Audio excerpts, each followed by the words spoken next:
It's a good insurance plan, except for when you get really sick. Until you get sick, and they take it from you. Yes, pretty much. Sounds crazy, right? When it comes to loopholes and contradictions and twists, our government can be relentless. I'm stuck in a catch-22. And Ray Martineau ought to know. It turned me into an emotional basket case. It's basically what it did. He had a job. I've been working since I was a kid. I love to work. And he bought health insurance off the government exchange.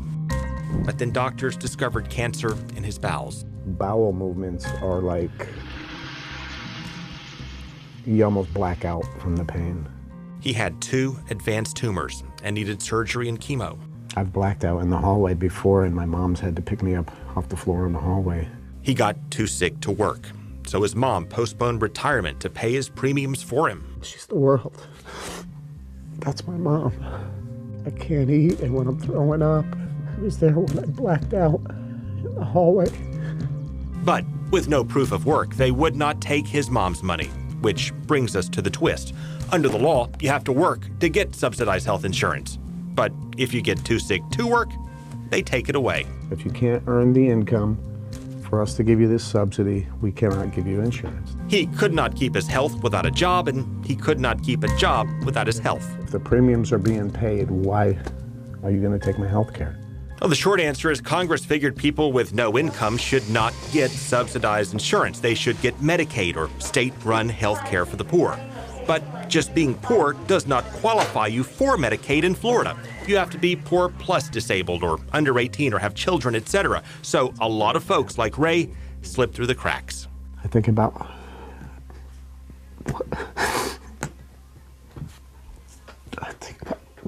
what my mom would go through if something happened to me. I don't think she can handle it. They canceled his policy and cut off his treatments last year as the cancer spread. And Ray struggled with how to tell his mom goodbye. I can't think about kids dealing with what I'm going through. And it's stressing me out big time. I wish it would just all go away. But then he discovered another twist that saved his life. And look at me, look at the results. He wasted away so much, the government declared him disabled, which qualified him for Medicaid to get him back on his feet. What we should do is maybe go relax by the pool. Yeah, we could do that. 4 surgeries later, he's cancer-free and eager to get back to work. I can pay it back in, you know, I'd be productive and pay taxes again. And as he recovered, he met Shirley, and they just got married.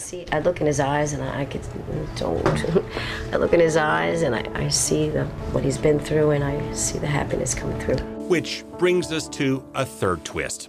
As Ray credits Medicaid for saving his life, politicians in Washington now plan to slash it by hundreds of millions of dollars.